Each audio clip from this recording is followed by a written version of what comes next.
Bonjour, nous allons faire aujourd'hui le survol de la deuxième lettre de Paul à Timothée.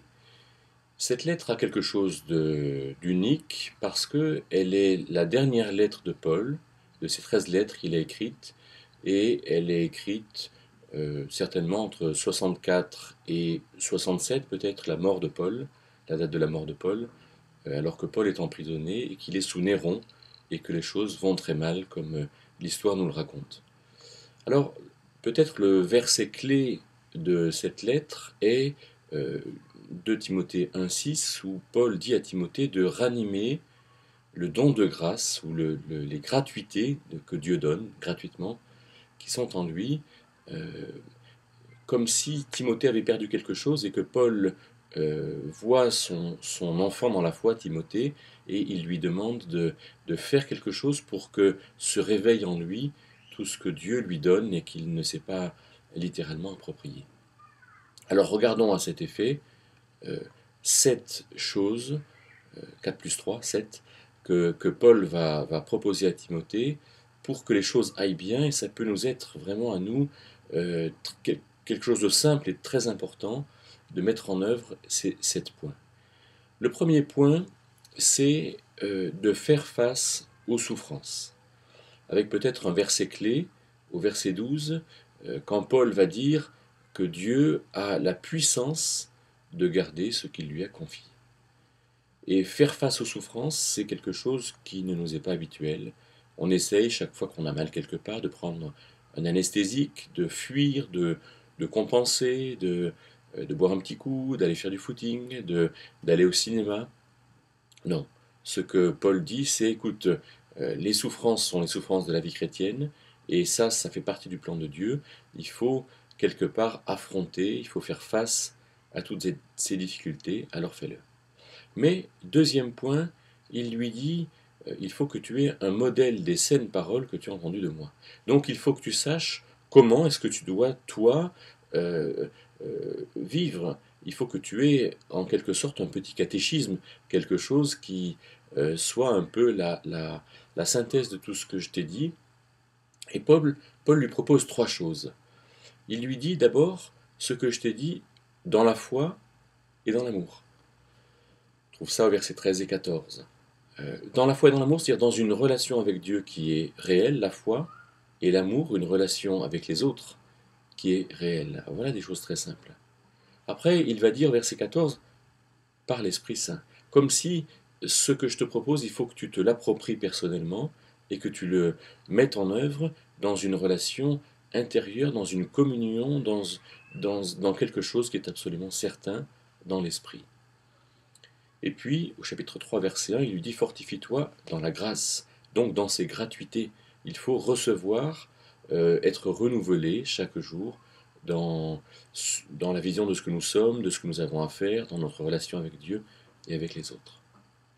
Troisième chose, on trouve ça au chapitre 2 et versets 7 à 13. Alors là, il met Jésus-Christ au centre. Il lui dit il faut que tu fasses les choses avec lui.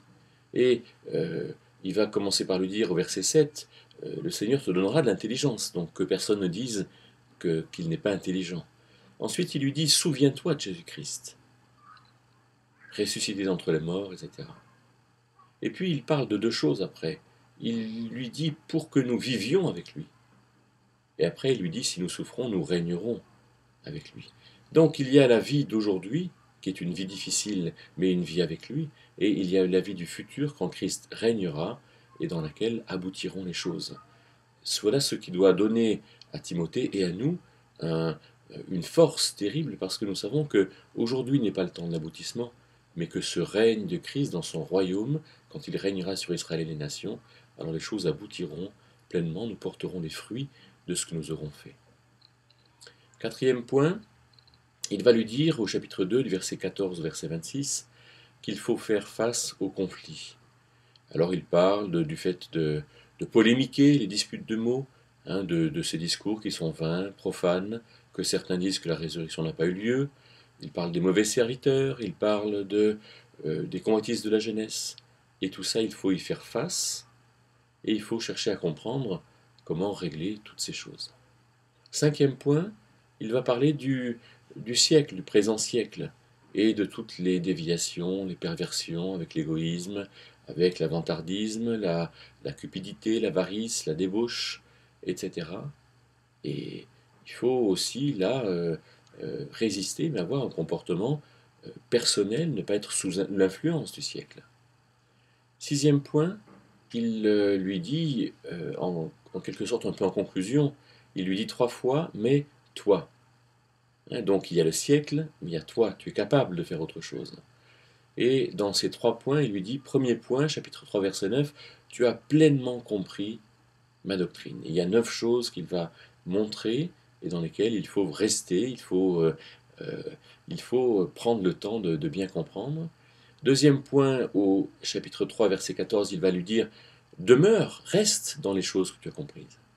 Et puis, au chapitre 4, verset 5, mets-toi encore, il va lui dire, sois sobre, c'est-à-dire la sobriété là, c'est pas le fait de ne pas être ivre, mais c'est le fait de rester sur ce qui est établi. Et il lui dit, endure ces choses. Donc face à l'avenir, reste dans ce que tu as compris, et donc ce que tu as compris, il faut que ce soit vraiment quelque chose que tu as compris. Et puis il conclura avec, au chapitre 4, il conclura en montrant euh, qu'il y a 18 personnes qui sont près de lui. Dans ces 18 personnes, il y en a un qui l'a abandonné, c'est Démas. Il y en a un qui a été contre lui, c'est Alexandre. Mais il y en a 16 qui sont sa famille. Et on voit comment Paul est quelqu'un qui se ressource aussi auprès de ses prochains, auprès de ses collaborateurs. Alors voilà 7 points autour desquels la souffrance est véritablement, mais qui sont pour nous un peu un modèle dans lequel nous avons marché.